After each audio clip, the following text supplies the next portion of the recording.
the American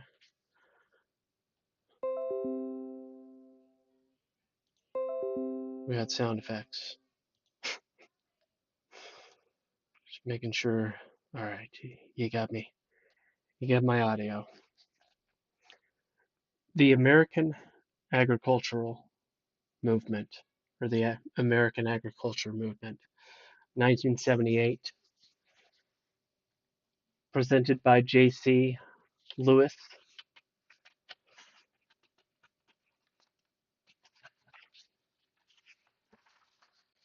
Transcript. This was transcribed. Okay.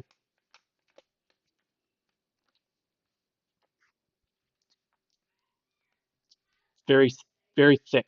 Lots of pages. Lots and lots of pages. Very thick. It's about 30 pages long. It's going to take a minute. I'm going to do the best I can to work through this transcription of a talk given almost 44 years ago.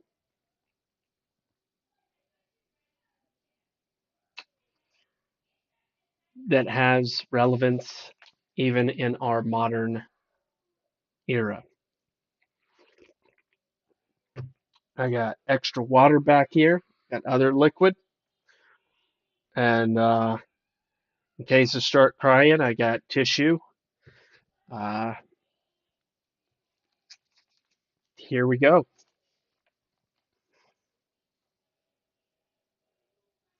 Introducing J.C. Lewis, graduated with Bachelor of Science degree from Panhandle A&M, now Panhandle State University, Goodwell, Oklahoma. Master of Arts degree in International Affairs from George Washington University, Washington, D.C. He's a veteran, a retired veteran of the military in the United States Air Force, in which he served from 1951 to 1971, serving in Turkey and Greece. He was a combat pilot in Korea and Vietnam. That ought to be good preparation for the battles of American agriculture. J.C. served on the faculty of Air Command in South College Air University, Maxwell Air Force Base, Montgomery ALA. His military decorations include the Distinguished Flying Cross with 3 clusters, Air Medals with 12 clusters, Vietnamese Medal of Honor, and the Vietnamese Cross of Gallantry. J.C. presently lives in Diamond, Oklahoma. He farms nearby to that city, has a wife and 2 sons. These credentials alone merit a standing ovation, and I know the message he has to bring will bring him yet another. Would you stand and greet J.C. Lewis?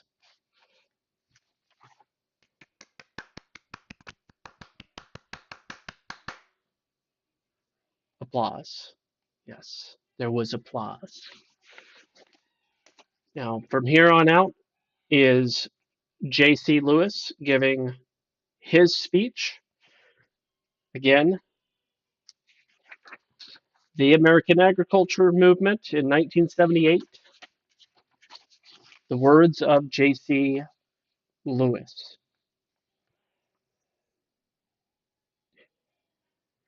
Thank you very much, George. It's always been my fate to speak up to someone as tall as George. I wish I could entertain you, but I have a subject that's quite serious. The message I have tonight is going to take a long time. If I only told you half of it, you wouldn't believe it, because I don't believe it at times myself. I set this information aside for weeks and months because it's just unbelievable.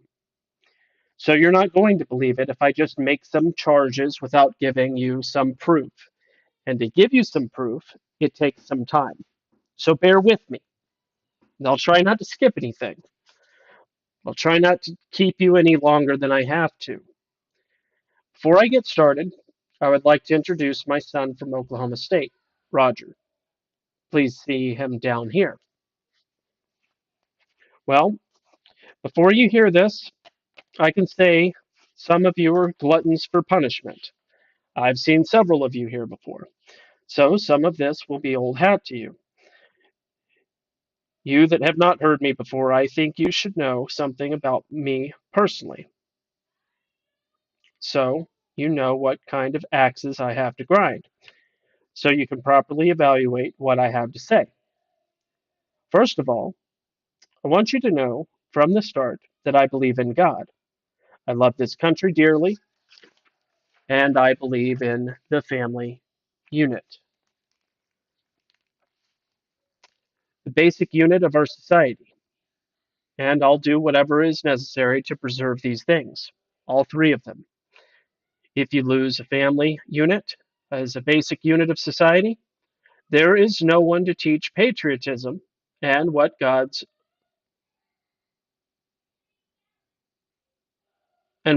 all about, and I'll be talking about this as we go along. I'm not a joiner, a left winger. I'm not a right winger. I'm not a John Bircher, not a communist, not an anti banker, not anti anything. As a matter of fact, I've never been a joiner in my life. I've joined three things: my church, U.S. Air Force, and American Ag Movement. I'm darn proud of all of them. The subject I have tonight is serious, very serious charges. I know. I believe them firmly, so what I'm going to talk about are not my opinion. I'm not asking you to believe what I say here. I have a bibliography list back there of material you should read. It only scratches the surface, too. But everything I'll say tonight is in writing, and there is proof of everything I'm going to say. I don't want you to believe it because I say it. I want you to believe it because you can read these things and find out for yourself. If you believe it, because if you believe it, I want you to go, I want you to get on a platform and tell the story because I firmly believe the only thing that's standing between us, this whole nation, I'm talking about city people, town people, consumers, whatever you might be, and disaster is the American agricultural movement. And I'll talk about that at length.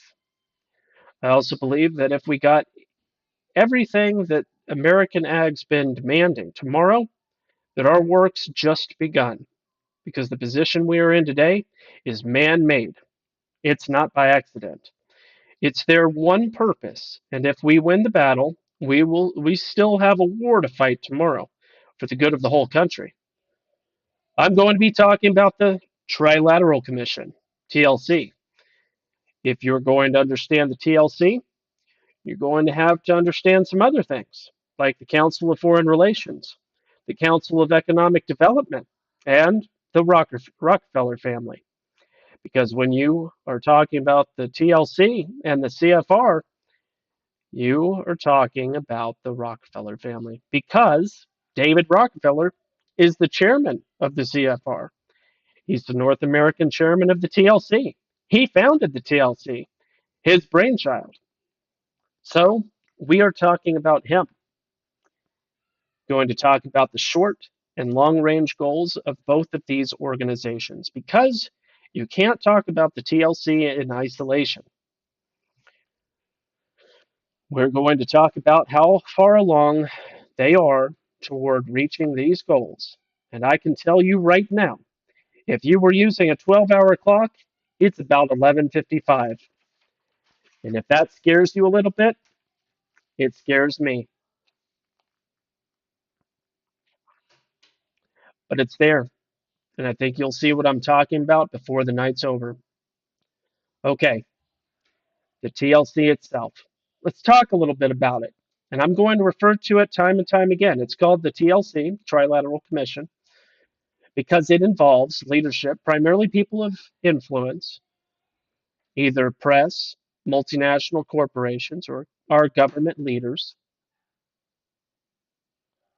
from three different sections of the world: US, West, Germany, West Germany, and Japan.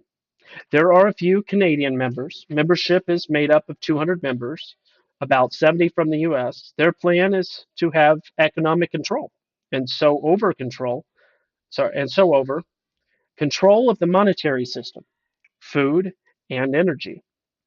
Their plan has only been developed because the plan of the CFR, which is a one world government, is happening too slow. The TLC has been brought into being to speed up this process, and I'll expand a little bit more on this later. A little bit more about the TLC and what's happening in the US and how goals were within the US, short range goals. The first thing they had to do was select a presidential candidate to replace Nixon after he was out. And Jerry Ford and Jerry Ford.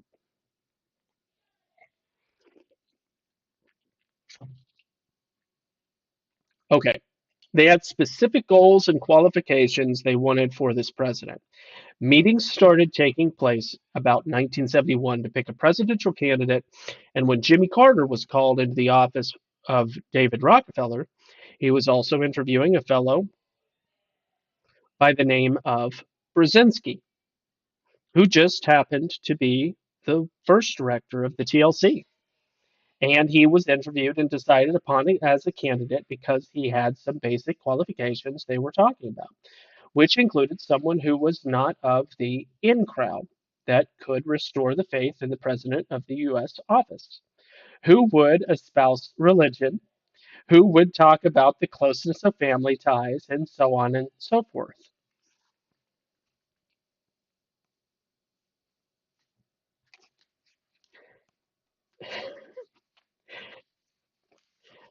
He was not a part of the in crowd, and basically they selected him and got him elected.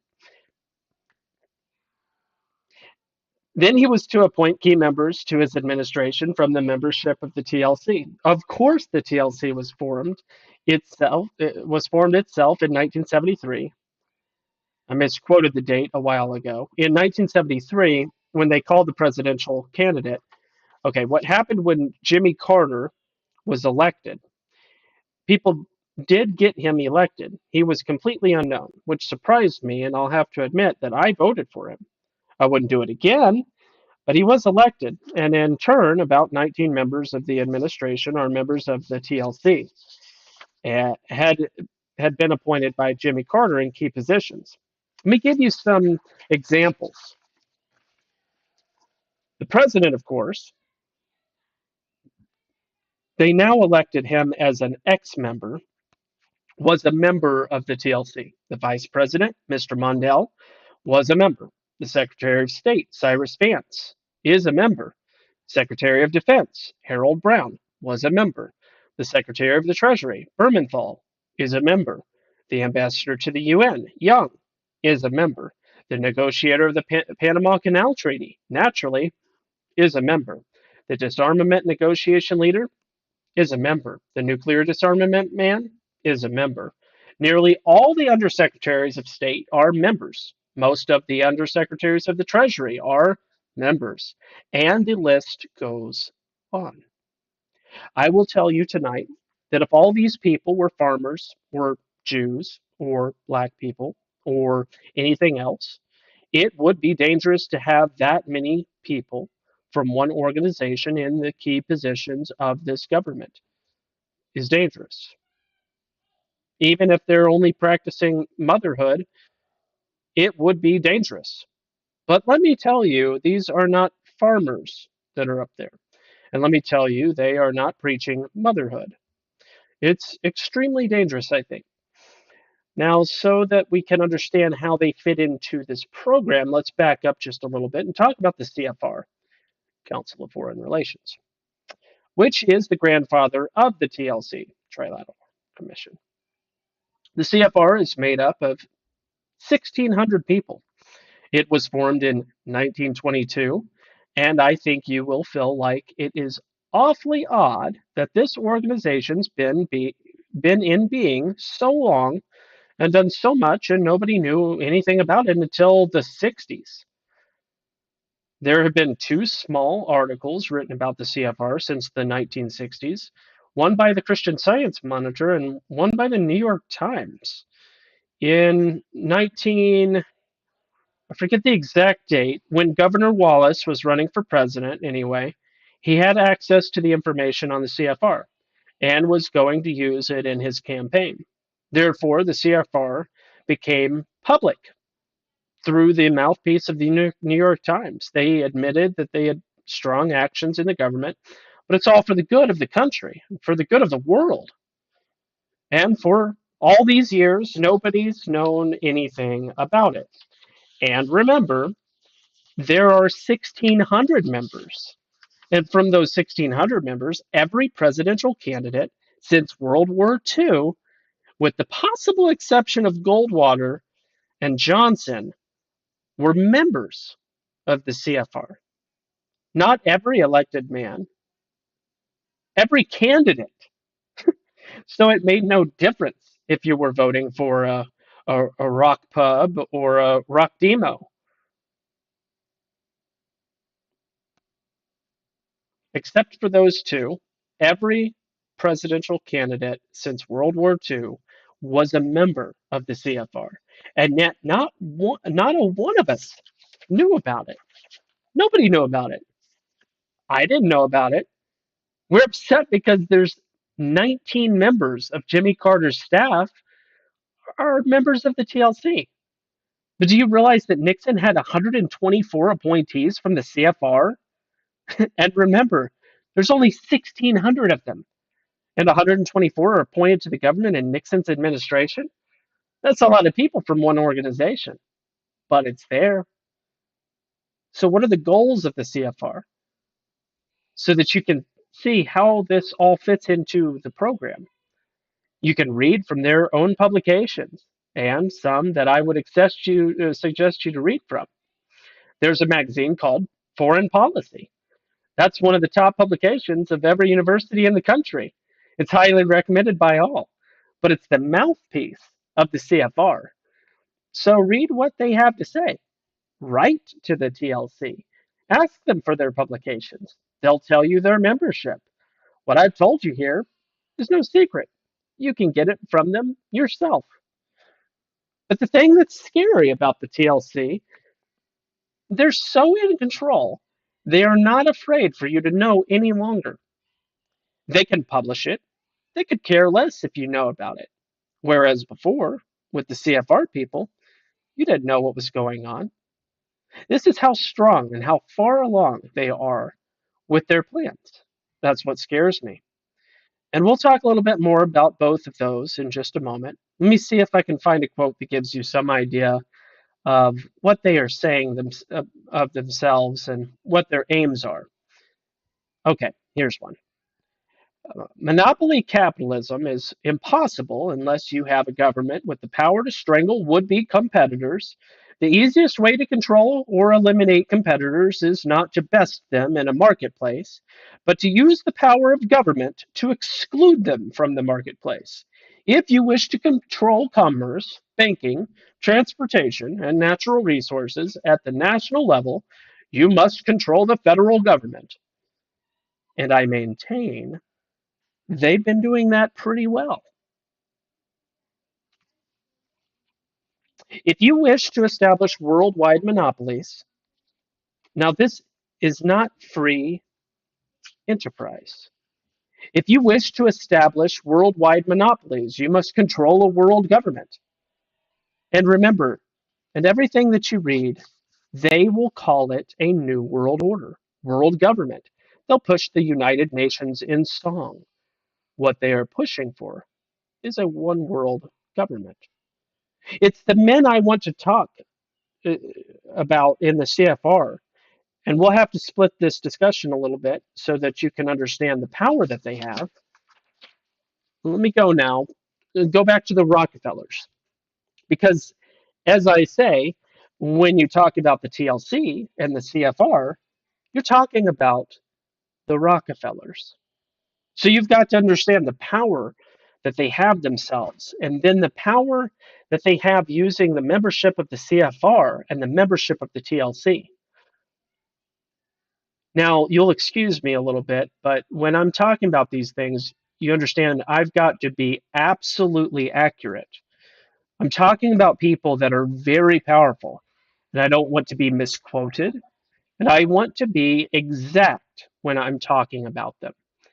So I want to be quoting and reading a bit for you, but I think it's necessary for you to understand its power.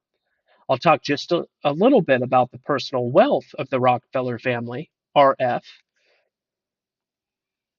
Rockefeller testified for his confirmation as vice president that he had a personal wealth of 33 million. He later admitted that it was 6 times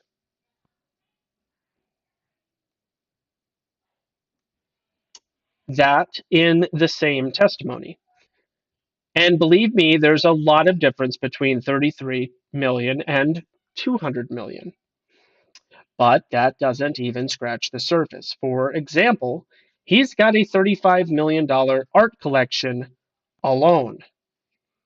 In Hills in New York, an estate that's worth $50 million in 1930, and in 1959, it had 70 miles of private road, 10,500 acres, and in 1929, it had 75 buildings, and over 100 families lived there. One addition alone cost 5 million, and this is simply an underground archive to store the family records. He owns the enormous Montesacro Ranch in Venezuela, coffee plantations in Ecuador, several farms in Brazil, a 32-room Fifth Avenue duplex in New York City, a mansion in Washington, D.C., a hideaway in Sill Harbor, Maine, several huge ranches. In 1975, he bought one in Texas, 18,000 acres, an empty ranch for outdoor recreation. The family has over 100 residences all over the country, including some in Manhattan, Hawaii, Puerto Rico, Venezuela. There's one in Venezuela bigger than New York City alone. And of course, the Caribbean. This is just some of the personal wealth, but that's minor, very minor. Let's talk about the corporate holdings. Of course, you know that the basic fortune came from the Standard Oil, and it came from Standard Oil, and that was broken up by Antitrust Act several years ago. And what was the basic unit of that oil conglomerate is now Exxon. Now, through direct control of stocks in the companies I'm about to talk about, they have control, direct control of stock. So in Exxon, they own 156.7 million. The Rockefeller Center they list as 98 million. Real estate people list it as 1 billion. Standard of California, 85 million. IBM, 72.6 million. And other companies that they have 10 million or more in include Chase, Manhattan Bank, Mobil Oil, Eastman Kodak, General Electric, Texas Instruments, 3M, and they directly own significant portions of 50 other major American companies. But that still doesn't scratch the surface. In the security holdings, of course, number one, Chase Manhattan Bank. And let me talk a little bit about Chase Manhattan Bank, the world's third largest banks. The first is the Bank of America is the largest, and incidentally, the president of the Bank of America is a member of the CFR. The second largest bank is the National Bank of New York, that's owned by the Rockefellers. The third largest bank, the third largest is Chase Manhattan, and then the Rockefellers also own the Chemical Bank of New York. But Chase Manhattan Bank is by far the most powerful bank in the world because it deals internationally. It deals in 125 to 127 countries, just like Exxon does. To give you some other idea of the wealth and the control they have over the economy and financing, they have 50,000 affiliated banks, 50,000 worldwide. Now, you just figure that if each one of those banks has assets of $20 million, which I think is conservative, and you multiply that by 50,000, you see how much control they have over the assets of the world. In addition to these three banks, insurance companies, which they control through interlocking directors. And if you have seen a chart, you have seen the Rockefeller owned banks down this side and the three insurance companies down this side, and then the same directors working on these are just a maze, like a line diagram. They also run from mostly right down to the First National and Trust in Chicago and several others. But the three of the four largest insurance companies, since they have interlocking directors and through this they have control, include Metropolitan Life, Equitable Life, and New York Life, three of the four largest. Their assets in 1969 totaled of 113 billion. Three insurance companies. These amount to 25% of all the assets of the 50 largest commercial banks and 30% of all the assets of the 50 largest life insurance companies. Now, the Rockefeller control over these banks and insurance companies give them leverage over the economy that goes far beyond their direct ownership of what they have. Now, a Senate investigating committee says a corporation that has a widely distributed stock, that if you own 5% or more of the stock, you in effect have controlling interest. But if we use as a yardstick these companies or corporations which they own 10% or more of, and that they have at least two members on the board of directors, then it includes these: Exxon, Mobil Oil, Standard of California, Standard of Indiana, International Harvester, Inland Steel, Marathon Oil, Quaker Oats, Willing Pittsburgh Steel, Freeport Sulphur, and International Basic Economy Corporation. Imagine what goes out from these now, just like corn roots, and they control. But that still doesn't scratch the surface. Let's talk about the corporations, which are primarily under the control of the Rockefellers through financial institutions or trusts, departments, or foundation ownerships. And we'll talk a little bit more about these foundations in a little bit. Other corporations, which are probably under control of the Rockefellers through this relationship, include IBM, Mobil, Texaco, ITT, Westinghouse, Boeing, International Paper, 3M, Farion, Xerox, National Cash Register, National Still, American Home Products, Pfizer,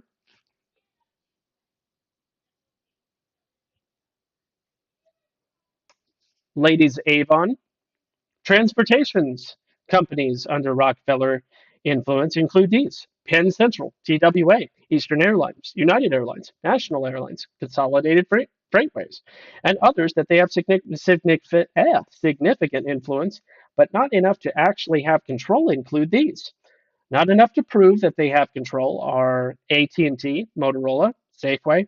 And I've got to change in Safeway. They own the majority of stocks in Safeway now. Chase Manhattan Bank does. Honeywell, General Foods, Hewlett Packard, and Burlington Industries. Others they control through interlocking directors include Allied Chemical, Anaconda Copper, DuPont, Monsanto, Owen Matheson, Borden, National Distillers, Dell, Gulf, Union Oil, Dow, Pittsburgh Plate Glass, City Service, Stafford Chemical, Continental Oil, Union Carbide, American Trianiment, American Motors, Bendix, Chrysler, Something Financial, SS Craig, and RC Macy.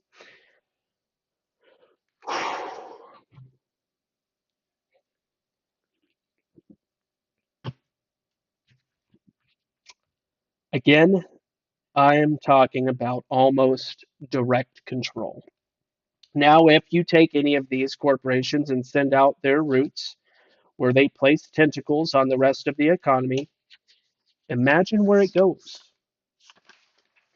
And finally, they control 37 of the top 100 industries.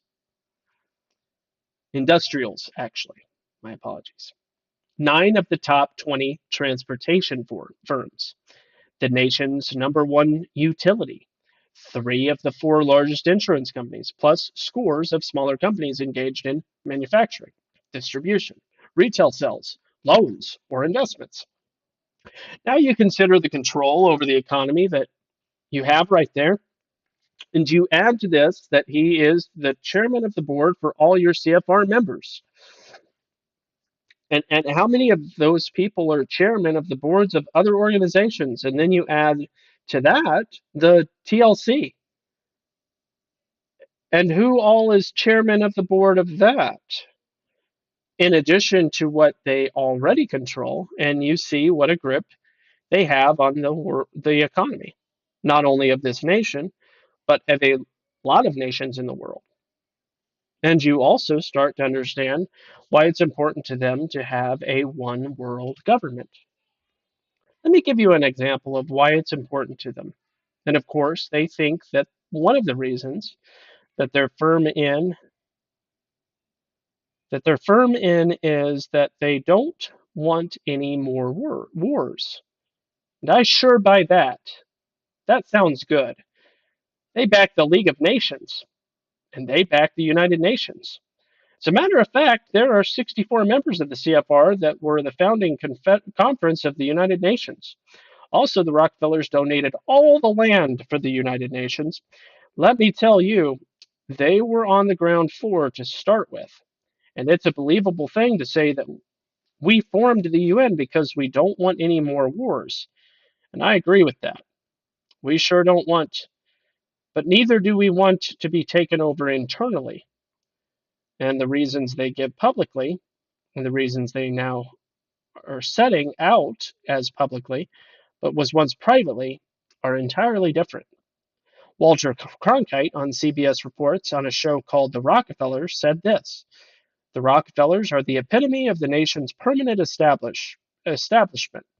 Governments change, economics fluctuate, foreign alliances shift, and the Rockefellers prevail. A perfect situation from the Rockefellers' point of view is to combine their economic muscle and their political umph so that one hand washes the other. They have mastered to a frightening degree the art of using economic power to build power which enhances economic power even further, and so on. Again, we're talking about the CFR. Admiral Chester Ward, retired from the U.S. Navy, member of the intelligence community, a member of CFR, and since then has broken away, and he has said that he had this to say: the objective of the influential majority of the CFR has not changed since its founding in 1922, more than 50 years ago. In the 50th anniversary issue of Foreign Affairs,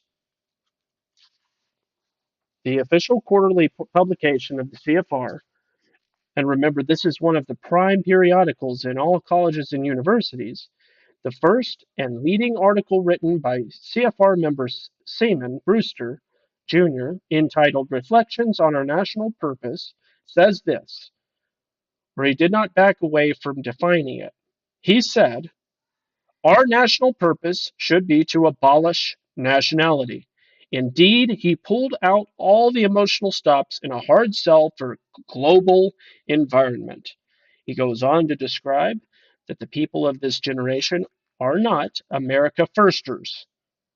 That's the worst thing that they could have, is somebody calling themselves America first. Here's what Nelson Rockefeller said about it. The federal idea, which our founding fathers applied in their historic act and of political creation, the 18th century, can be applied to this 20th century in a larger context of a world of free nations, if we will match our forefathers in courage and in vision. He asked in his confirmation hearings, how could he possibly swear allegiance to the Constitution of the U.S. and this government when he had openly advocated a world government? Another CFR member testifying before Senate Foreign Relations Committee, his name is James Walker.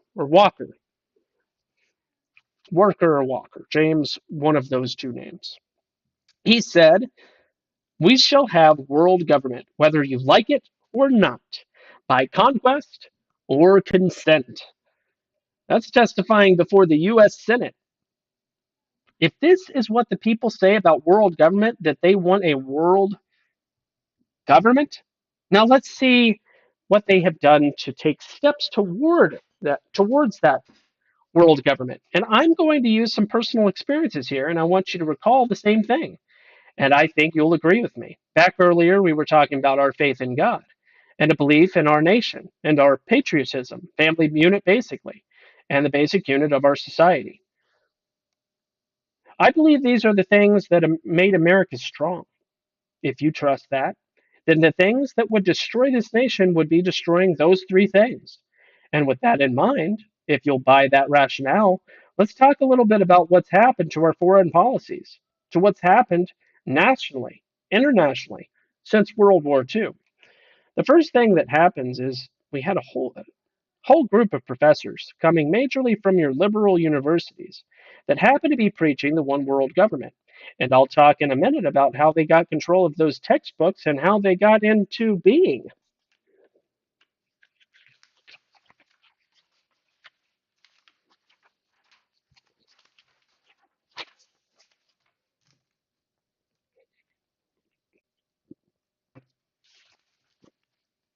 After World War II, they didn't want any more of this unconditional surrender. That's a bad thing to do. We've got to have negotiated settlements. And the next thing they have is when Korea breaks out, and these same advisors are advising the president of the US, maintains your no win policy in Korea. And we settled for no win policy in Korea. I was over there and I didn't understand why. I knew that we could have won. I knew that we could have won it, and we could have won it fairly rapidly, but we didn't. Now, what's the reason for this? Number one, you've got to tear down the sovereignty, the nationalism of every individual in the country before they will accept another government if you stay patriotic. And this country stays strong, as we always have, and we made sacrifices for it, then you're not going to accept a higher government. Your allegiance is to this government. So you've got to tear that down. I maintain that they did a pretty good job of tearing down the competence of the military and the people of the US in Korea. They did a far better job in Vietnam. And let's look to see why. If you, a country with free press, and all of this in order to get across the same thing of tearing down the government and getting it down so that the people wouldn't believe that it was strong, tearing down their allegiance, and you wanted to tear down the morale of the people and the military and so on, what other step would you have? You need to get a hold of young people too. You need to get in education. I'm going to talk about their control in education in a little bit. But remember, from the time of World War II until the time of Vietnam, we just had time for people to be born and go through an educational system and be in our liberal universities. And what happened in Vietnam? If things happened at any other time we'd been at war, it would have been treason. That's where all your people came. All the ideas of tearing up your draft cards, going AWOL, draft evaders, all came about. People who had just gone through this education system. It wasn't by accident. We've never had people do this before. They've been taught the idea of a world government, that these things were immoral. And let's look at what it did to the armed services. First of all, it's bad enough. And it hurt.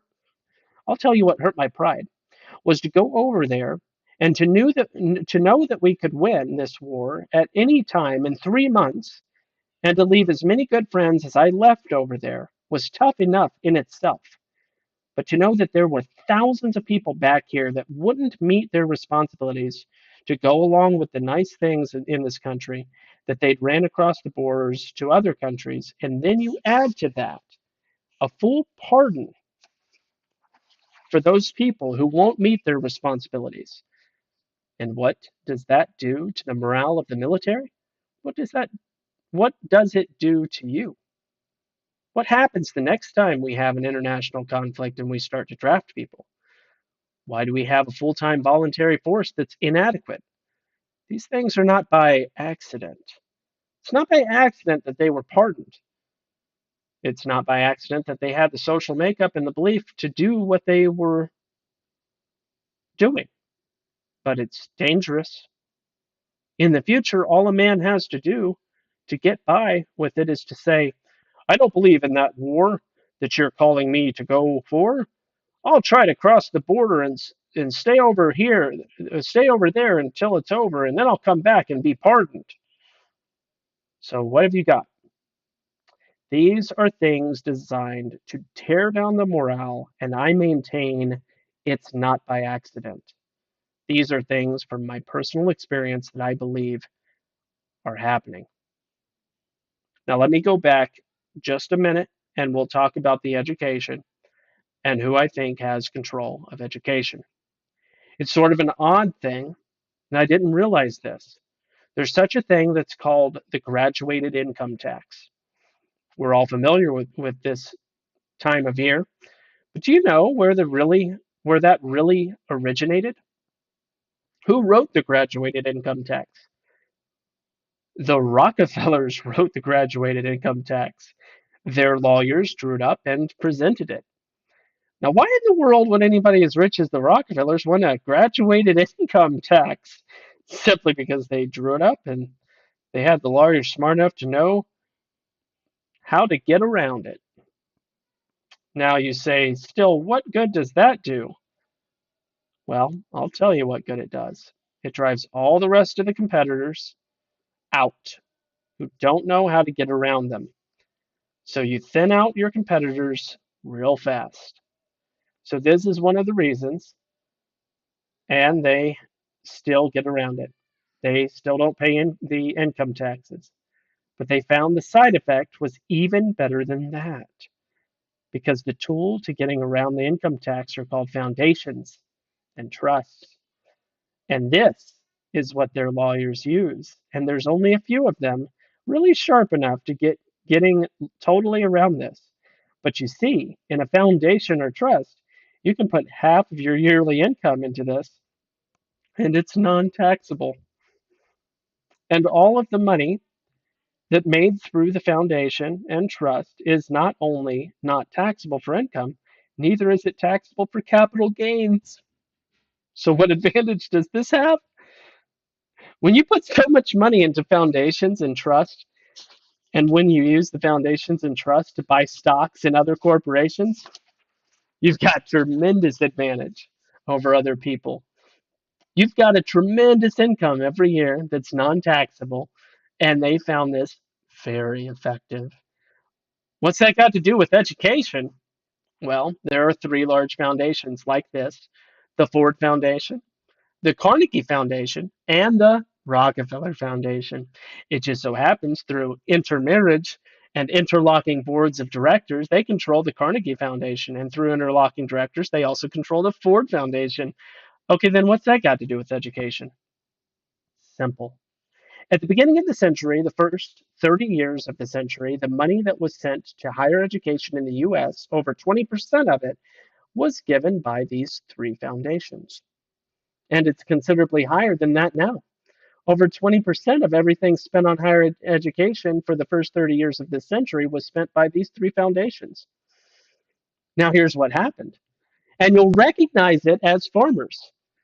If you keep giving so much to these people, not asking anything until they get dependent on it, and the threat of withholding it gets you almost anything you want, and let me tell you right today, that not a major college or institution in this country can operate 2 months without grants from these foundations. So when you threaten to take the grant away, you're going to be closing your doors in 2 months. So if they have something that they want, you buy. And what they have bought, and quote you, and tell you what they say themselves. They wrote the text on the foreign relations and economics, and they have written them for the last 30 years for nearly all universities and colleges. If you don't believe it, check them. If you don't believe that, almost every college textbook on international affairs advocates regional government and world government. You go read them. And it's changed between the time I was working on my basic degree and the time I was working on my master's degree, which took a very long time for me. But they changed. And I've written papers myself on the advantages of world government, but I wasn't thinking in terms like this.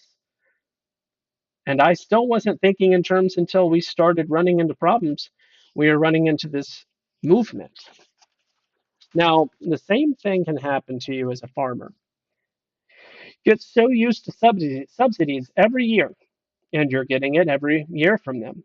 And the threat of withdrawing will get you to do almost anything they want. I'm just using this as an example. One other thing I'd like to say is that they've had control of the executive branch of this government for quite a while. And if they have, then in fact, they control the Department of Agriculture, don't they? And we have agricultural schools like Oklahoma State, and the US government gives a lot of federal grants to all our colleges, don't they? So why is it not the same when they are used to the federal grants? The threat of withdrawing them. At Oklahoma State, they're going to teach what the Department of Ag says teach. And they are going to say what they have to say, because if they don't, they get their federal grants withdrawn. If you think people are that loyal to where their paychecks come from, you just put yourself in there and you see who you are loyal to. That's exactly where the control of education comes from. Let me tell you a couple of examples. Some of the faculty there at United College, this happens to be one of the books that I use. It's put out by Brookings Institute, which is a training school for the CFR. You're just going to have to take my word for that right now because I don't have time to go into it, but I can prove it. Believe me, it's true. Nearly all the people that serve in government go through training at the Brookings Institute, and they're the members of the CFR. But I read this text that says major problems in the United States foreign policy relations in 1954 that's published out of the Brookings Institute. You go right over in the preface, and it tells you that their basic aims are to train people for government service and to write college textbooks on international affairs and economics. You turn over the next page, it says, this institution is indebted to the Rockefeller Foundation and the Carnegie Foundation. Just an example of the control, and it's there, believe me. And you look at your textbooks, and you go back and see how far it is in your school. Let me give you a little example how far this can come down into your school system and how insidious it can be. I have a 14-year-old son that's taking literature, and in literature, they're studying science fiction right now. And of course, he's pretty up on what the American Ag is doing, and he's up on the CFR and one world government. He's to my thinking. And the projects and the notebooks come in and they say, when do you think all these things will happen? And it lists by 1980, between 1980 and 2000, or after 2000, or never. Well, conveniently written down somewhere after the 15th question or so, it's when do you think we'll have a one world government? And these reports go into somebody. I haven't found out yet where they go, but I haven't been home long enough to talk to the teacher. This is how insidious these things are. We'll talk about the same thing when we talk about the press a little bit and how they've used the press and that sort of thing to tear down the family style. But I want to finish on the education before I do that. I have some testimonies. I think it's important from the House committees. There happens to be two of them who investigated the Rockefellers in the 1950s. I think it's important that you know about them. And they were investigating the foundations and their control over society and their control over education. One of the leaders, chairman of one of the investigating committees, was named Cox. And he had just gotten this investigation going good. And he had his committee kind of loaded against him, but he became ill and died.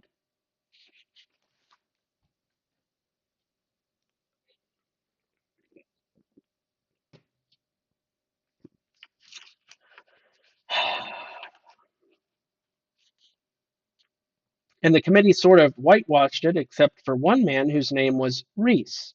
He wrote a minority opinion and he insisted that the investigation continue. And it continued, and they had a vote to see whether it to continue it or not, and it won. They voted to continue it. So there sat on this committee 5 people, counting himself. 3 of those people that were put on, they voted opposing the investigation. So you can see what kind of problems he ran into. This was under the Eisenhower administration. So they went ahead with the investigation. There was a man on there by the name of Hayes, a congressman from Ohio. We'll remember him last year with the sex scandal. He's out of Congress, but he's running again this year. Let me tell you about this Hayes. He's on this committee, and they thought he was interfering with the investigation real strongly.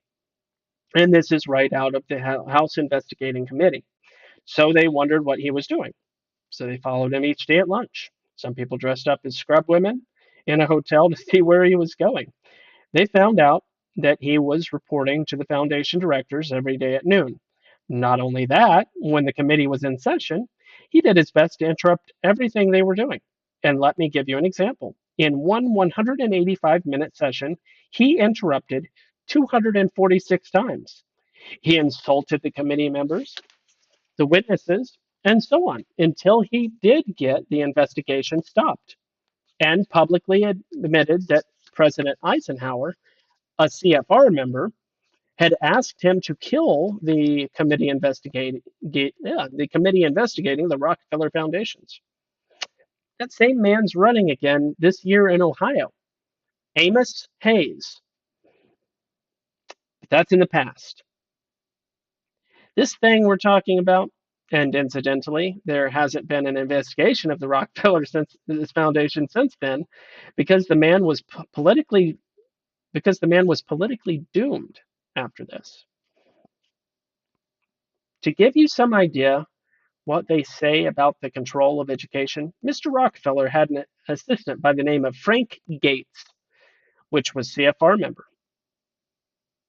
which is a CFR member, in charge of the General Education Board of the Rockefeller Foundation. Frank Gates, put the Rockefeller philosophy on education in the board's occasional paper number 1, that in our dreams, we have limitless resources and people yield themselves with perfect something to our molding hands. The present educational conventions, scrapped from our minds and unhampered by tradition, we work for our own good will upon a grateful and responsive rural folk. He later said the same thing about the city, but it really makes me mad when a guy spits on me and then rubs my nose in it. And that's basically what he was telling me, was that they had taken control of the education, and they did it so well, you were so stupid that you were just willing to do it. Okay, here's what the Reese Committee reports. The foundation, principally Carnegie and Rockefeller, manipulated 2/3 of the total endowment of the funding of all institutions of higher learning in America during the first third of the century. During this period, the Carnegie-Rockefeller complex supplied 20% of the total income of colleges and universities and became, in face, if not in name, a sort of U.S. Ministry of Education. It goes on to say, a very powerful complex of foundations and allied organizations have developed over the years to exercise a high degree of control over education. Part of this complex and ultimately responsible for it are the Carnegie and Rockefeller groups of foundations. This was in the 1950s, and there hasn't been an investigation into Rockefeller Foundation since. Just to make it one more thing stronger about the CFR before I go into the controlling press, I want to quote your latest CFR member and TLC member, H. Kissinger. I suppose that's Henry. It says, it is his belief, and he's quoted, by controlling food, and you can control the people, and by controlling energy, especially oil, one can control nations. and their financial systems. By placing food and oil under any national control along with the world's monetary system, Kissinger is convinced a loosely knit world government can become a reality by when? 1980. That's what Kissinger says. All right, let's talk about how much control they have now. And I'll start out with the news media. And the reason I'm talking about education, news media, and I'll talk a little bit about national police, because any totalitarian government that's ever been starts out by getting control of the news media, education, and of course, your national police. And I think without a doubt, they've got plenty effective control of the education in the US, particularly in the field of foreign relations and economics. Now, through the CFR, and the membership in the CFR, they control the New York Times, the Washington Post, the Los Angeles Times, and newspaper chain NBC, CBS, Time Life, Fortune, and others. Now, this is because there are CFR members there. Through interlocking directorates and direct ownership, they control ABC by owning 6.5% of ABC, and that includes their TV, radio, and so on. They own 14% of CBS and 4.5% of RCA, and who, of course, owns NBC. And in addition, along that NBC line, John Chancellor and Irving R. Levine are CFR members. How many people went to Washington? Let's see a show of hands. Then all the rest of you that are sitting there, particularly if they were up there the first time, is wondering, what in the devil's going on in Washington? You couldn't find a thing about it in national television. Those of you that had friends and loved ones down on the bridge didn't see anything about it on national television. I know you got some good local coverage and some local news in Amarillo, but you didn't see very little on national television. The same thing happened about the Vietnamese War. When I came back from Vietnam, I couldn't believe what they were telling you here, what was going on in Vietnam. And people here couldn't believe what they were telling me about what was going on here.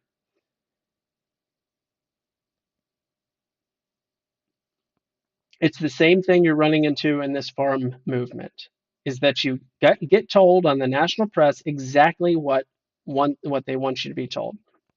We've been told this.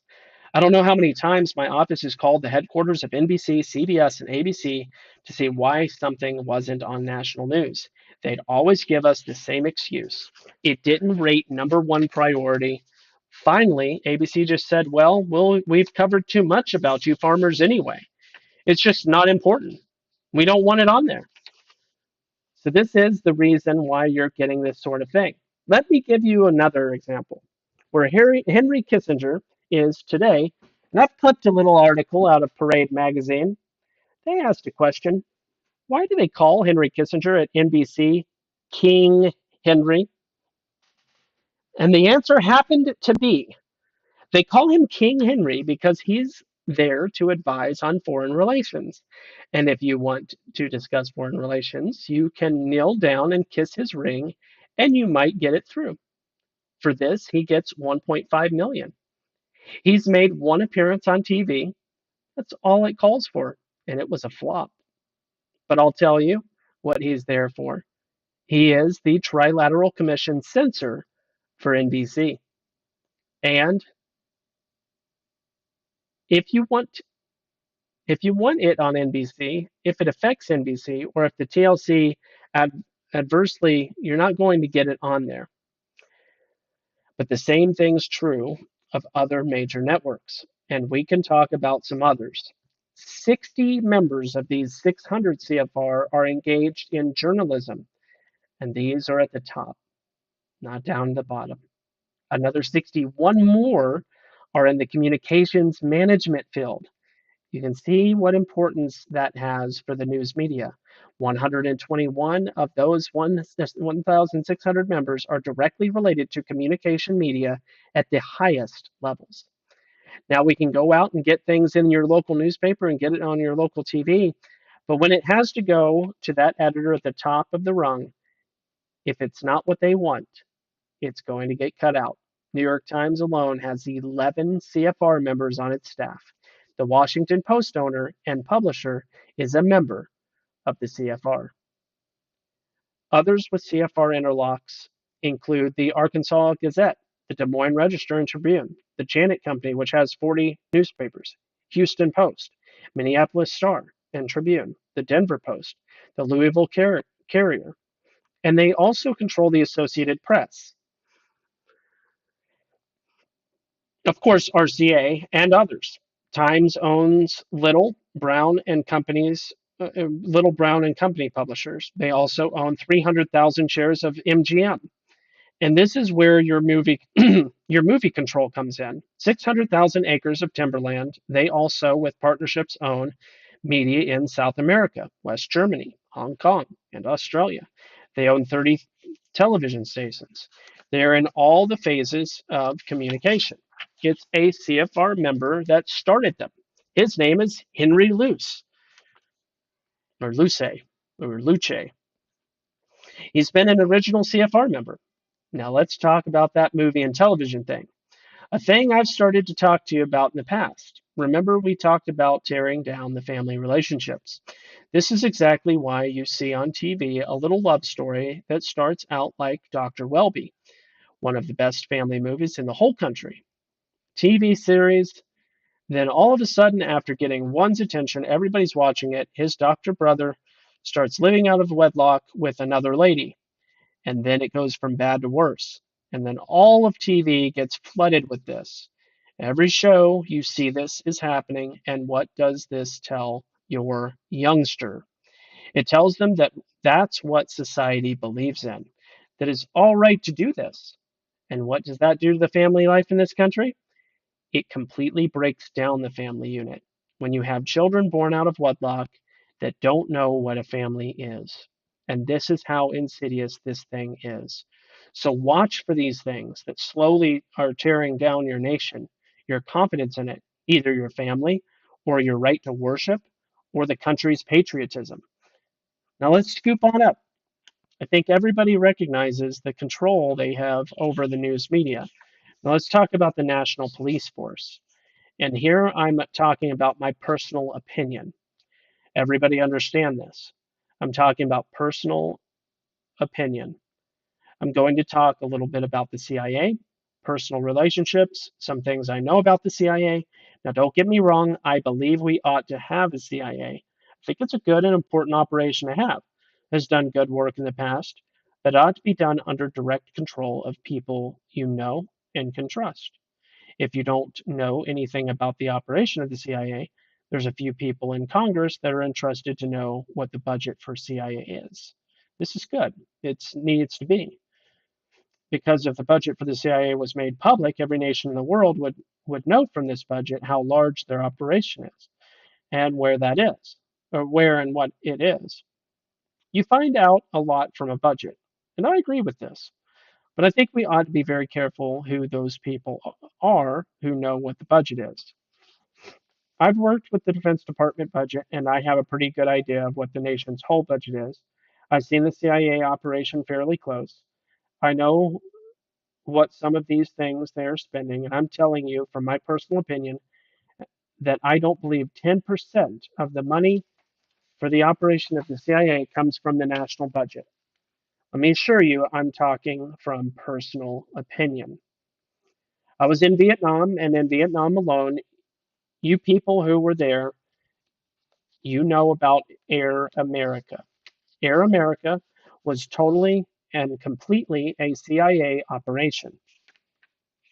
I have literally hundreds of pilot friends that got out of the service and flew for them because they could make so much more money. Others that have even retired over there, and I don't know a single one of those pilots that was making less than $30,000 a year. When you consider how many airplanes and how many pilots and how many crews they had in Vietnam alone, there's no way it was budgeted for that, let alone with the rest of the world operations going on. Okay, if you buy this assumption, then who finances them? It has to be something that can be covered up through foundations, just like education and everything else is.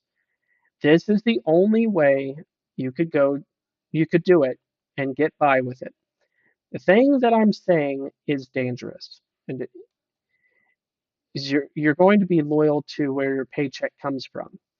And if they're paying a large share of this, what you in essence have an international police force for a private organization. And let me repeat once again, this is my opinion, but it's something that ought to be checked into. We need a CIA, but you're darn sure we need to know what their budget is, because you can trust somebody you can trust, and you need to know that those taxpayers, that their money's coming from taxpayer money, because you're simply going to be loyal where the paycheck comes from. Let me talk just briefly about the FBI. They've tried 3 times now in the last year or so to get through capability for an integrated computer system that has their capability to store mass information. And the importance of this is they're trying to get it by the president, get it by Congress. The first time Congress rejected it as an infringement on human rights. And they tried to get it by again. And the president kicked it back and said it wasn't the right time. And they tried an end run, but simply getting it approved through the GAO and the specifications, and it was caught. But here's the danger of that thing. It's good to have an FBI, and we need it, and it's good to have a system where law agencies send right in a quick check, and they can get a report back no matter who they are real rapidly. But it's dangerous from this point, if you get this capability, to have a total information data on everybody we've got in the country. Now, what they could change for any law agency that sends a request, they would have to be given a complete background data on that individual. And at that period, you don't know if he's guilty or innocent. So if you've been stopped out here for something you're innocent of, your complete data goes into a complete retrieval system, and it can always be adding it in there no matter what happens to you, including your social security records, your income tax records, anything that ever happens. Pretty soon, they've got a pretty good file on you. And the importance of this, when they've got a pretty good file on you, they can always use that file to push you to do what they want you to do. I'm not saying this is happening. I'm saying this is the danger of it. I'm not saying that we don't need an FBI, because we do, but we need it under good and tight control. Now let's just talk a moment about who's controlled the FBI and CIA for a long time. If you have directors of these agencies that stuck through several administrations, and I mean several, no matter which party that's in there's only 2 reasons they could stay there. Number 1, he's doing such a fantastic job that he can't be removed. They want to keep him there. Or number 2, somebody else is strong enough to keep him there. And I think if you'll look into the background of what's coming up, Allen Dulles and J. Edgar Hoover, you'll agree that they weren't doing such a fantastic job, but they stayed there through several administrations. It just so happens that Allen Dulles' brother was a member of the CFR publicly, and of course, you're not going to read anything whether Allen was or whether J. Edgar Hoover was. Okay, one other thing that I think is important along this line of police force is we just had released this past week, and I think most of you guys clipped out after we received it. Congressional Ashbrook, U.S. representative, made a public release that they received testimony in the subcommittee. He was in that. There were procedures for an executive order calling for registration of all firearms, shotguns, handguns, and rifles through executive order, through the Bureau of Alcohol, Tobacco, and Firearms. And the procedures were there and would be implemented in 60 days. Now, this I know is dangerous. I've been in a lot of countries, and I can tell you that the first things toward a takeover is registration of firearms. And you'll say, I'll register them, but I'll never let them come and get it. They don't have to come and get it. But if they know where they are, they can come and get it, but they don't have to. They could just fine you $1,000 a day until you bring it in. Or even better still, they can set a personal property tax on it of $10,000 a year. and you got to bring it in. But I can tell you this. My Constitution says I have the right to keep and bear firearms. And I don't care whether it's a presidential order, executive order, or if it's passed by Congress. I'm not going to register mine. Applause. Applause.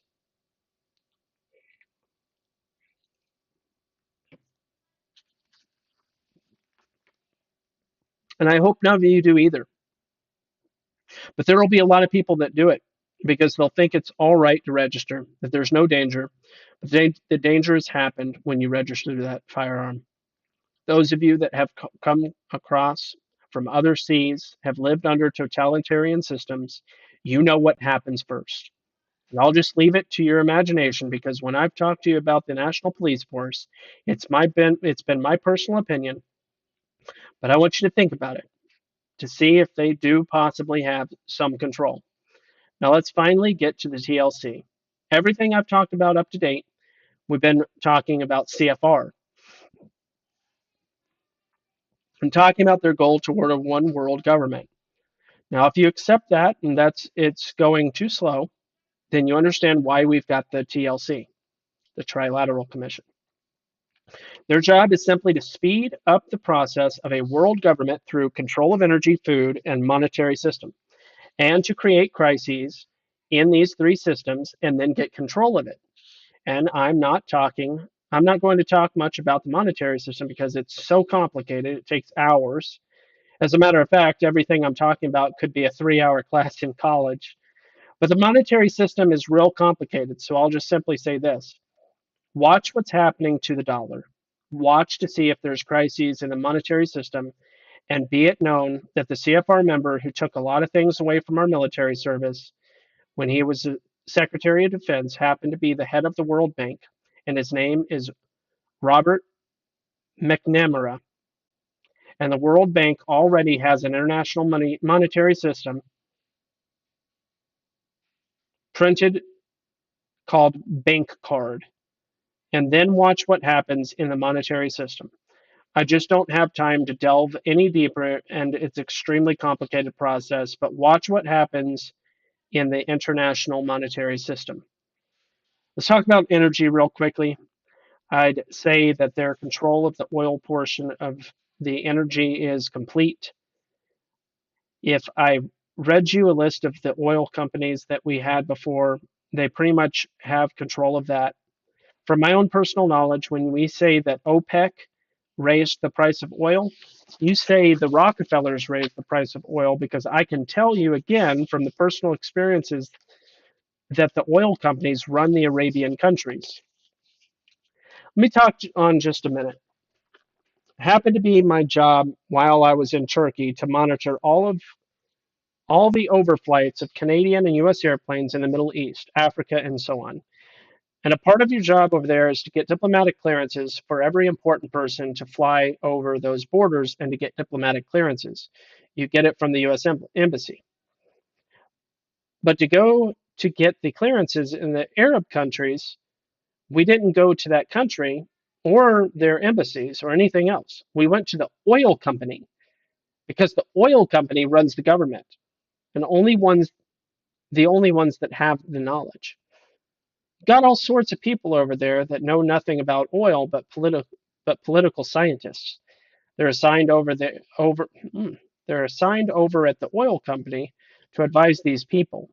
So without saying too much more about oil, I think the control of oil, and you can see and understand is pretty complete. They can raise the price whenever they want to, worldwide. They've got the crisis created in the oil portion of energy. And the coal. The oil companies are buying the coal industry as rapidly as they can. As a matter of fact, there's a bill in Congress less than 2 weeks ago, 3 weeks ago, trying to get any more buying of coal companies delayed until at least the coal strike was over so that they could get out of that crisis. If they buy out the coal industry, if there happens to be a union members in there, you'll understand what the coal miners are doing a little bit. They're trying to get anything they could this time. because there might not be another time. Because I'll assure you that if the oil companies take over, there's not going to be many unions in the coal industry. Because you look and show me how many unions there are in the oil industry. There's very few, and not many of them ever strike in the oil industry. They'll simply automate your job, and then you're out in the cold. So this is where the problems are. So they're going after coal real strongly. But Jimmy Carter is president. He's got the nuclear energy sewed up pretty tightly.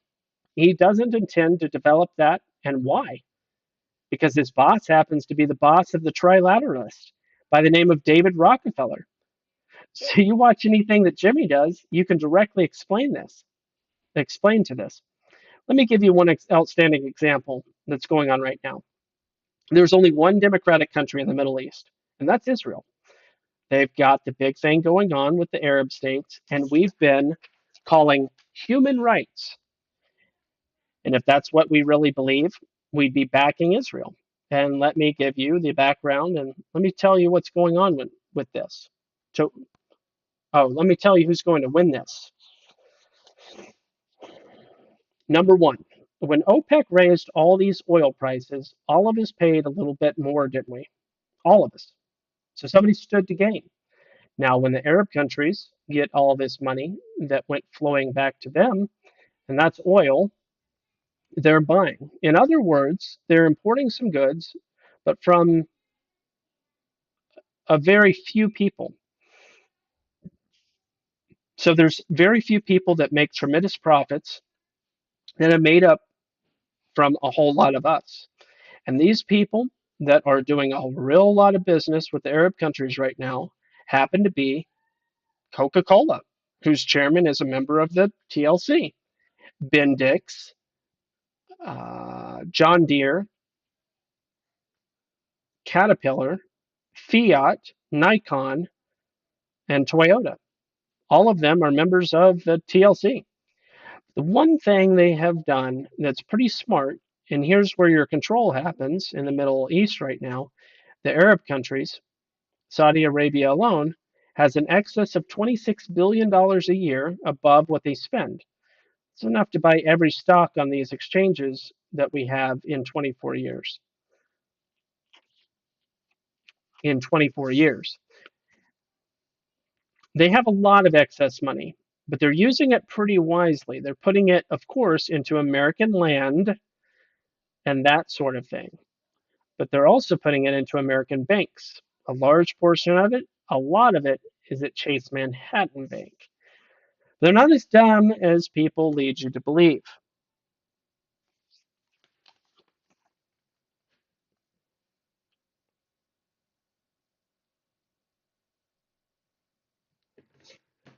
They're putting a big portion of this in 90-day certificates.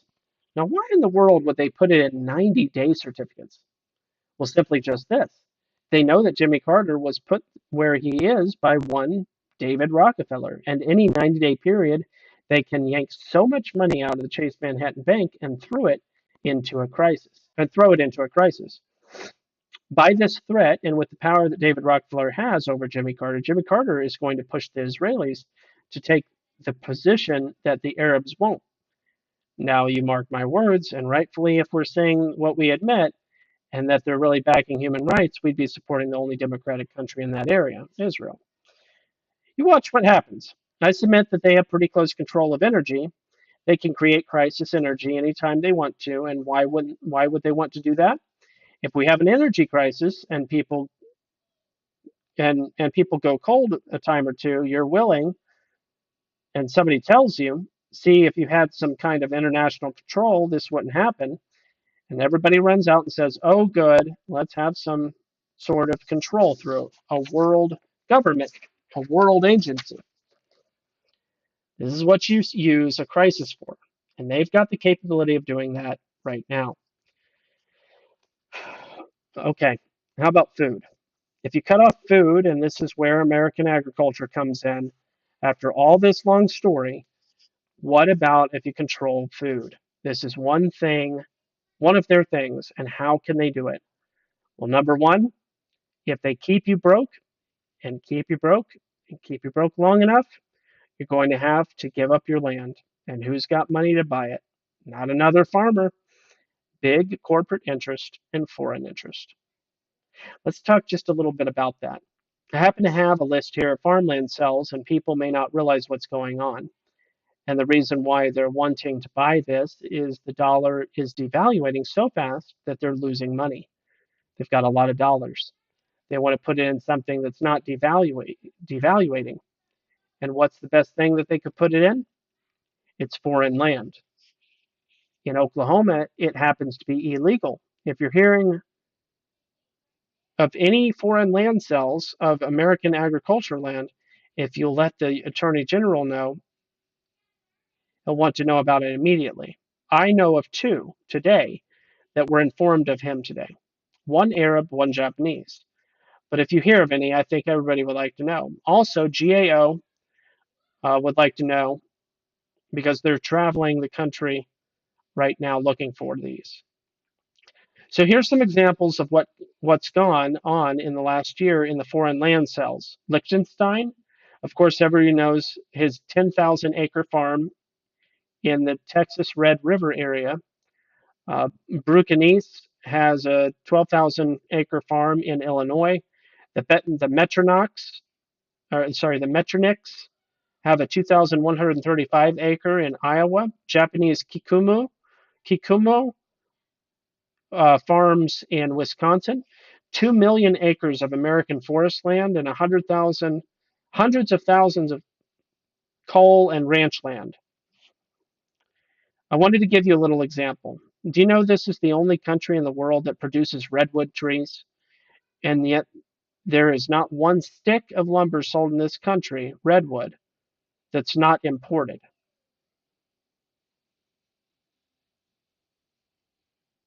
Sorry, I'm going to read that again. And yet there is not one stick of lumber sold in this country, redwood, that's not imported. Not a single stick sold that isn't imported redwood. And we're the only one that produces it.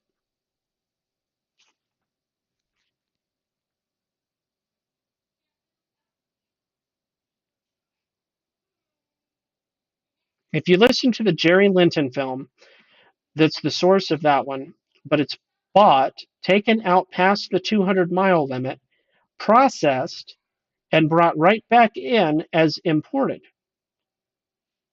There's a real estate firm called Amorex in San Francisco, and I've talked about them several times myself. They freely admit, and it's in writing, they bought 260 million acres worth of American land in 1977, sold to Italians, Swiss, and Belgians, West Germans, and Frenchmen.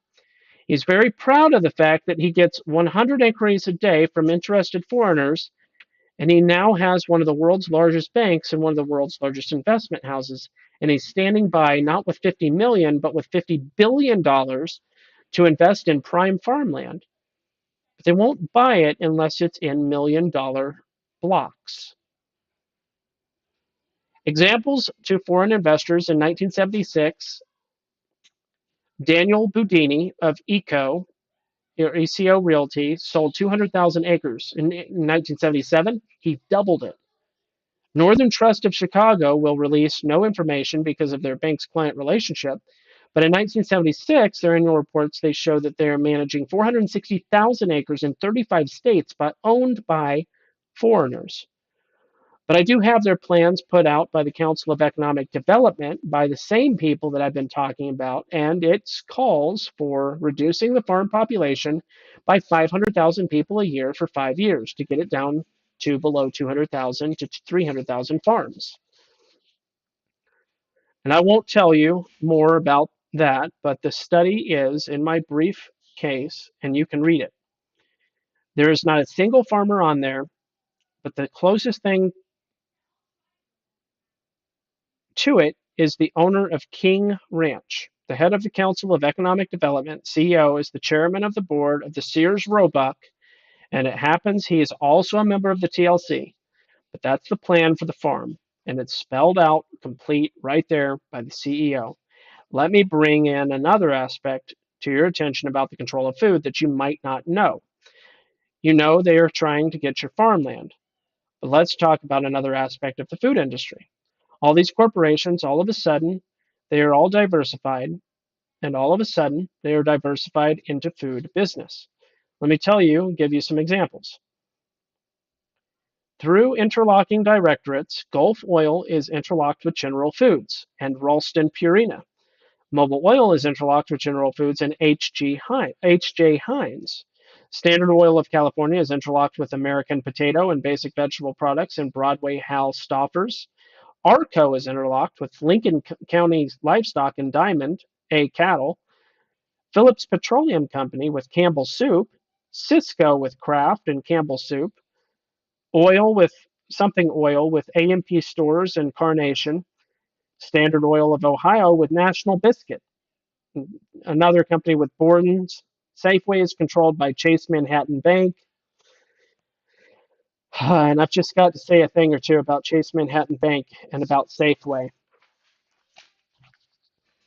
They have one board of director member whose name is Art Buckle, who just happens to be the chairman of the board of the Wells Fargo Bank, who also happens to be a member of the TLC, and another one of the name of Boswell III, who is a member of the Safeway board of directors and draws about $155,000 a year. He also owns 32,000 acres listed in his own name and 37,000 ranch called the Boston Ranch. And he's why we have flight subsidies.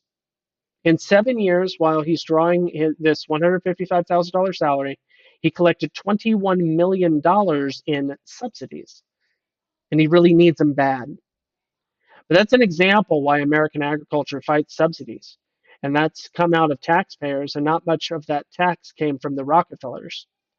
You know, Tenneco, it's an oil company, and of course, they own Case Tractor and also own a 1,439,116 acres of cropland, which is in the gas, oil, and chemical business, as well as owning Case. And here's a real good one. Here's a real good one for you. A real close relationship. ITT Manufacturers, Wonder Bread, the Times Mayer Corporation controls the John Ranch, which also has 295,000 acres in California. And if you read the newspapers, they just bought a huge amount just outside Denver. This is an example of how they are getting into the food industry. So they have a two-barrel thing. One, get the land. Number two, get into the food industry.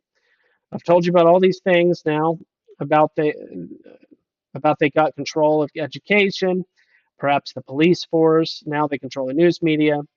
The trilateralists have control of the energy and almost got control of food. And I'll guarantee the only thing standing between them and the control of food right now is American agriculture.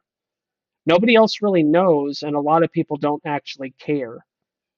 But I'm going to tell you briefly that what you can do about it.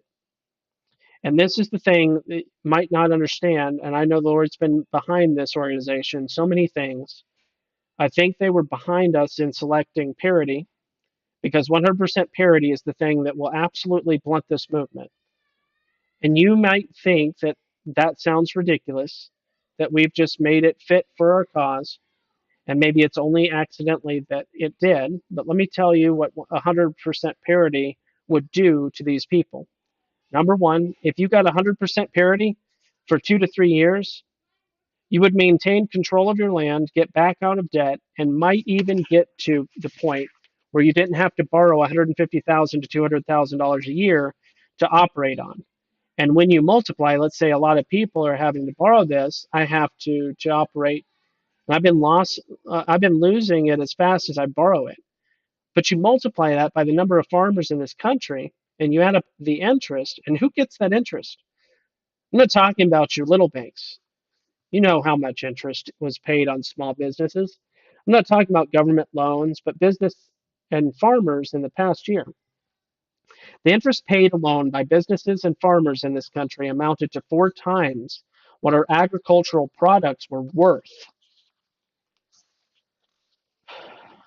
And if you think interest isn't a big business, especially to your big bankers, Now, little bankers, the reason why that you ought to watch this too, because when the big corporations get control of this, they may want to do business with you. They're going to be doing business with granddaddy and little businessmen, implement dealers, and so on. When they come in and take over this, they're not going to be doing business with you. They're going to direct the factory and get them. They're going to bypass you. So you are all in this. But back up now to parity. Cut off interest, that's number one. They don't want. But even more dangerous is the thought of parity itself. Let me show you what happens. And I have a letter, a speech to be given by the Assistant Secretary's Treasurer, a TLC member, that tells you exactly why they can't raise the prices on grain here. Because if you raise it here and on what we export, the other people expect to have an arrangement where it raises on what they export to us. Now, the TLC members normally export products from abroad and they are getting them dirt cheap. And they want to keep ours down because you raise theirs, they want to raise, you raise ours, they want to raise theirs. As a matter of fact, they were to form an OPEC type of raw material nations. He sent Henry Kissinger there, and they beat him on the head of the. They beat him on the head and threatened him. Sorry, he sent Henry Kissinger there, and they beat him on the head and threatened them. I don't know what he used, but he convinced him of what you need was not a higher price for your products, but you need another big loan. Doesn't that sound familiar? But it's a direct relationship. And you can't even pay the interest on the loans now. But you have to understand how this land situation works. Our government doesn't loan Panama money, Chase Manhattan. And here's what the power comes in. Loans Panama money guaranteed by the US government. And they default. Uncle Sam pays and you pay Chase Manhattan loan. Okay. Imagine the millions and billions of dollars that loans that if we get parity, the idea of parity goes to these people. They want parity for their raw materials. Now, what helps you and I, if these people have enough money, they can buy what we export and we can produce more. We can have an export market. And when they can produce more and so on and so forth, and then they can produce more and so on and so forth and help the whole world economy. But what does it cut out? It cuts out the interest on these loans at those Chase Manhattan Bank. And if you think they don't want that interest, okay, that's one reason why the parity concept is real dangerous to them. I'm convinced they'd rather pay us twice as much in subsidies than to have parity. This is what we've always wanted. Now let me give you one more example, and I've explained how they're getting into the food business here. What happened in 1973 and 74 when we got near parity for our products, our food, went right up with it, didn't it? Our prices dropped, it kept going. Okay, now what choice do they have? If we get parity and they want to maintain, and let me tell you, they've doubled their profits right here, no matter what they say. But if they maintain this margin and we get parity, what's going to happen? They've got to go right up with us. To do this, they've got to fight the wrath of the consumers. Now, which is easier to keep us where we fight the wrath of everybody in America who's a consumer, keep them right where they are, so they can keep these double profits. When in reality, we could get 100% parity and then not have to go up 1 red cent because they are already making that profit before we started loss. And the consumers ought to realize this. And you people who are here that are farmers and not consumers, you ought to get attached to 100% parity right now. Sure, it means you're going to pay a little bit more for food because these people are going to go up. But what parity means is that you stay in balance with the rest of the economy by paying a little bit more now and getting 100% parity. You can be assured that your price of food is going to stay right at about 20% from now on of your paycheck. I'm going to reread that sentence. You can be assured that your price of food is going to stay right about 20% from now on of your paycheck.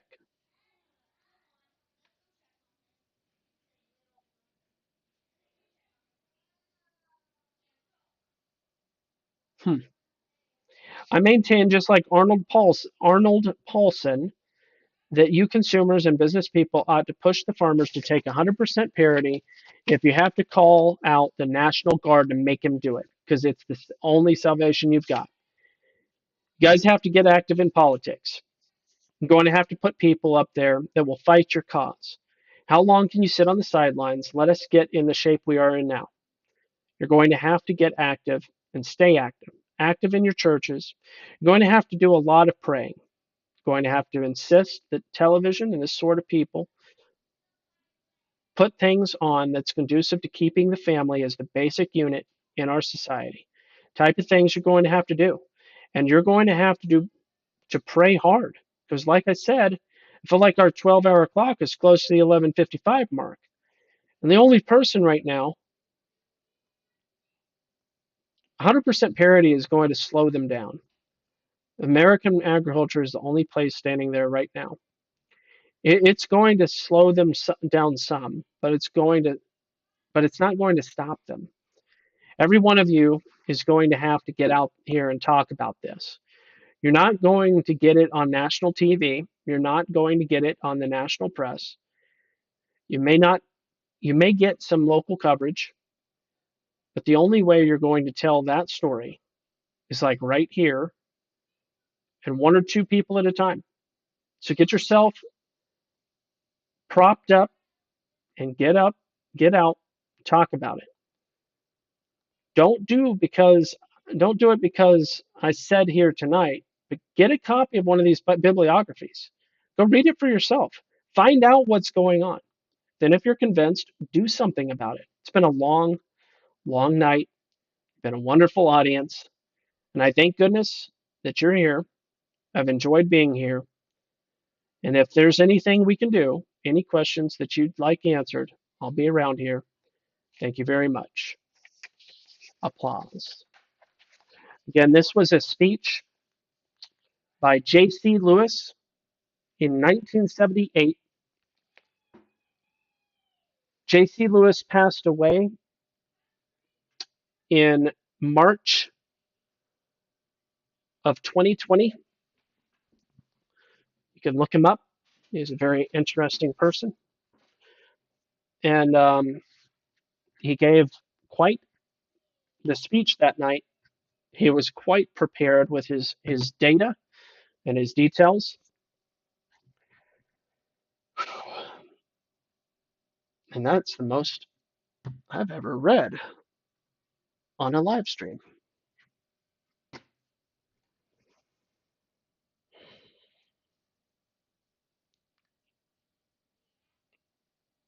Did I mention that was almost 44 years ago that speech was had? You may or may not be aware of the American agriculture movement.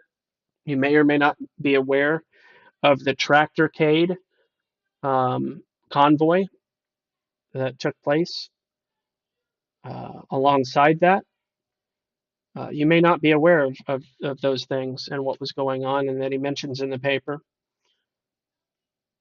But 44 years ago, the Trilateral Commission and the Council of Foreign Relations, CFR,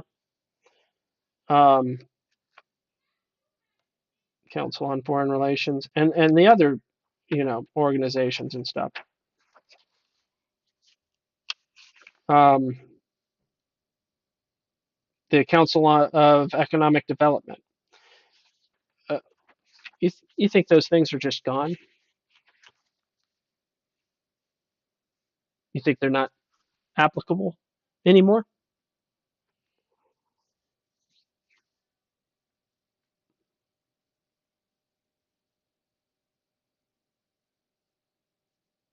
Twenty percent, 20%, huh? Let me do a little math here. Let me crank out a little math. I'm just curious. If I do this right here, and then this right here, and then take that number and divide that by that number. Oh, okay. So he said 20%. Now, in my personal situation, it's closer to 37%, which I might add is stifling.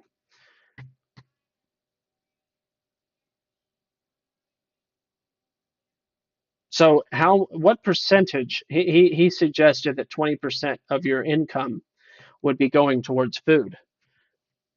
In my estimation, it's about 37% in my circumstance. I wonder what it is for you.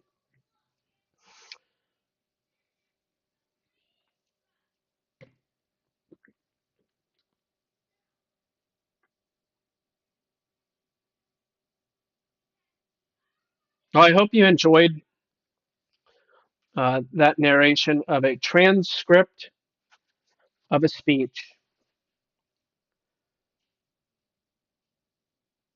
regarding the American agriculture movement in 1978, presented by J.C. Lewis.